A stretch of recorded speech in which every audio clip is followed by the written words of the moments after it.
Alunan musik yang tenang, suara melodi yang lembut, serta lirik yang dalam mampu membuat kita menjadi seolah-olah terbawa ke dunia lain. Dan ini sekaligus menjadi kekuatan magic dari grup musik yang berasal dari Yogyakarta ini.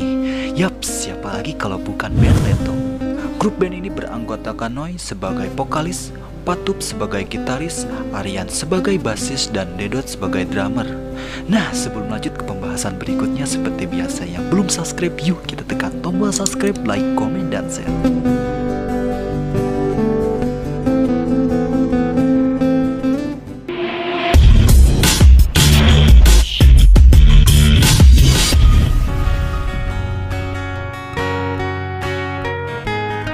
Awal kisah yaitu Patup, Aryan, dan Noi adalah teman satu sekolah, yaitu di SMA 7 Yogyakarta.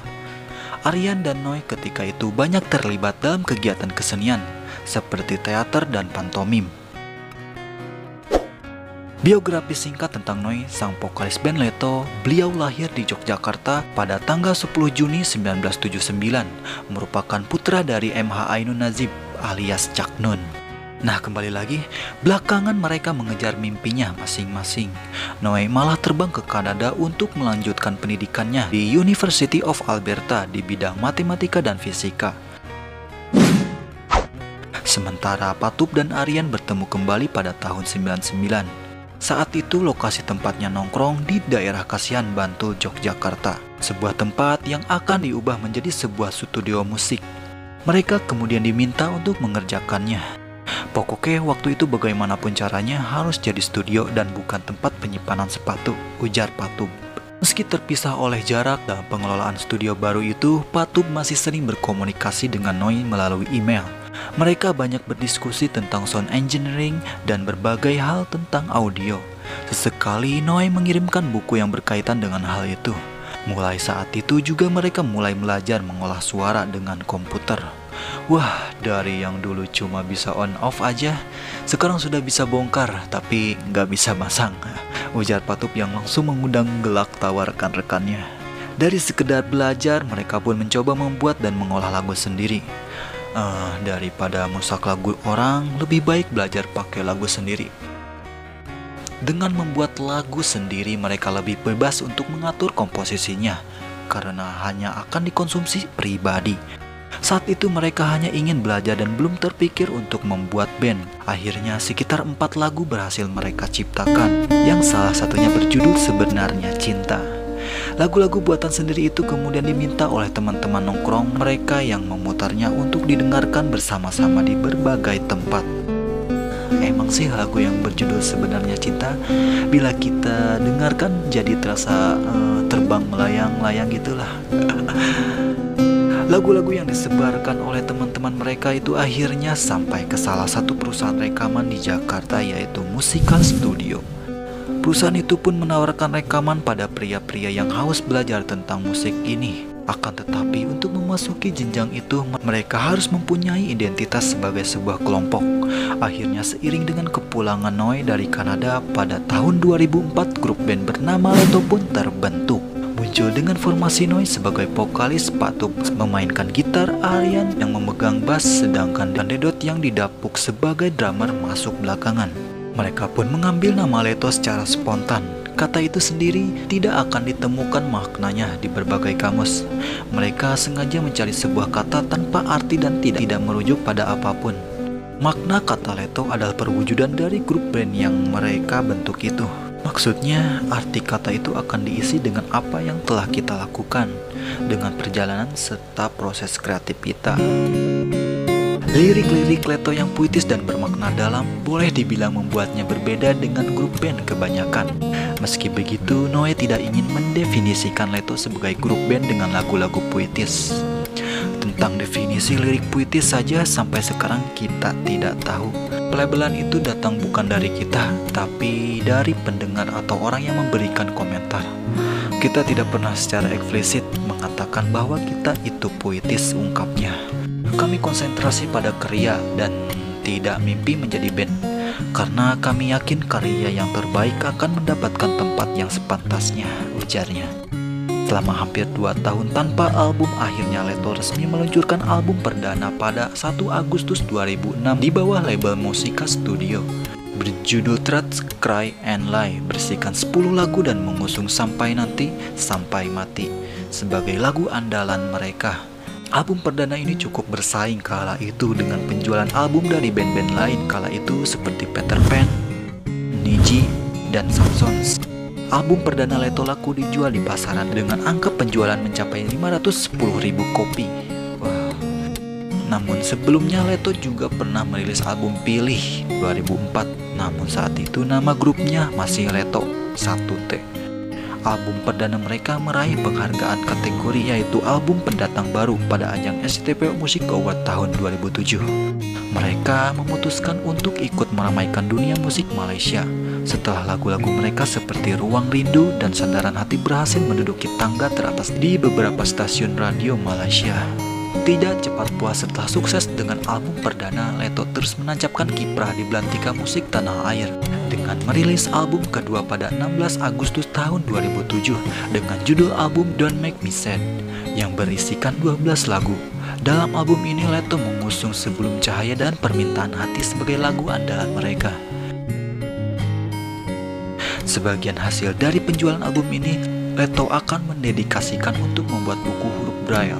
Lagu-lagu ini yang menarik untuk disimak dalam album ini diantaranya lagu berbahasa Inggris, Ephemera, Bunga di Malam Itu, yang bertutur tentang indahnya pertemuan dengan Sang Nabi Muhammad SAW, dan Permintaan Hati yang berirama lebih rancak menghentak. Leto Logika. Album ini hanya mengeluarkan 3 single, yaitu Lubang di Hati, Senyumanmu, dan Kepada Hati Itu. Setelah itu Leto vakum selama kurang lebih 1 tahun. Album ini terbilang unik karena masih berisi ciri khas dari Leto. Pada tahun 2011 Leto kembali mengeluarkan album baru di bawah label yang sama dengan album-album sebelumnya. Album ini berjudul Cinta Bersabarlah dengan menjagokan Dalam Duka dan Cinta Bersabarlah sebagai lagu hits. Songlit. Kepopuleran lagu-lagu Leto menginspirasi beberapa orang untuk membuatnya menjadi novel atau yang disebut songlit, lagu yang dinopelkan. Lagu pertama Leto yang dijadikan novel adalah Ruang Rindu yang pernah menjadi soundtrack sinetron Intan. Novel Ruang Rindu ditulis oleh Andi Iriawan dan diterbitkan oleh Gagas Media pada bulan Agustus tahun 2007. 6 bulan kemudian giliran Sebelum Cahaya yang dinopelkan oleh Carla M. Nasyar dengan judul yang sama dan diterbitkan oleh Gagas Media. Cara bisa menjadi penyanyi. Noe mengatakan untuk bisa menjadi penyanyi, syarat yang harus dipenuhi adalah berlatih dengan giat, banyak ngomong dan banyak nyanyi. Napas dijaga agar stabil dan tidak tersengal-sengal. Pemilik nama lengkap Noe Sabrang Mawadamar Panuluh ini memulainya dengan teriak-teriak ketika memanggil teman dengan nada tertentu. Juga memukul-mukul ember sambil nyanyi-nyanyi, pukul beduk dan lama-kelamaan berkembang ke alat musik, ujarnya. Dia mengatakan musik sebenarnya sering dialami dari hal-hal kecil setiap harinya. Dari hal kecil itu lanjutnya bisa bermusik sampai sekarang. Noe kemudian memberikan contoh seperti lagu Mereka Sandaran Hati yang awalnya orang mengira lagu itu tentang cinta. Namun beberapa bulan kemudian mereka memahami maknanya yang tentang ketuhanan. Atau lagu Sebelum Cahaya yang telah 8 bulan sejak peluncurannya baru dimengerti bahwa lagu itu tentang sholat malam. Kita memang ingin lagu itu tidak dipandang dari satu sisi saja. Lagu itu bagus kalau bisa diambil maknanya bagi yang mendengar atau membacanya, ujar Noe. Cara ciptakan lirik lagu. Dengan band saya Leto, dimana rasa tepuk tangan semua. Itu di situ ketika saya membuat lirik, saya sangat serius di situ membuat lirik. Karena yang ingin saya lakukan adalah lirik ini bukan masalah kata-kata kok. Kata-kata bisa diganti gimana aja. Lirik itu bukan masalah puitis atau enggak, puitis atau tidak, itu masalah efek samping. Nomor satu adalah gagasan. Jadi orang selalu bertanya pada saya, kok liriknya puitis toh? Anda orangnya puitis ya? Anak sing takon ayu, aku ngomong iya. Masalah idenya, masalah gagasannya. Ketika kita ngomong sesuatu tidak punya gagasan, tidak akan berkata apa-apa tulisan tersebut. Dan gagasan itu tidak hanya barang mentah, harus masak bener-bener. Vokalis band Leto ini ternyata punya pandangan yang sangat kritis tentang agama. Saat itu ketika saya ateis, saya memang memutuskan untuk ateis. Saya nggak bisa memilah saya Islam ini karena orang tua saya, atau karena lingkungan saya, atau karena budaya di sekitar saya. Oh jojo aku Islam ini urusan melu-melu rapenak karo tonggo. Jangan rapenak anak kiai mosok orang Islam. Aman.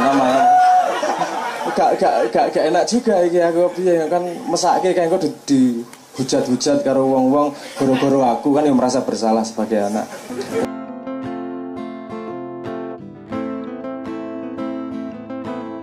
Setiap karya pastilah memiliki arti dan perasaan di dalamnya.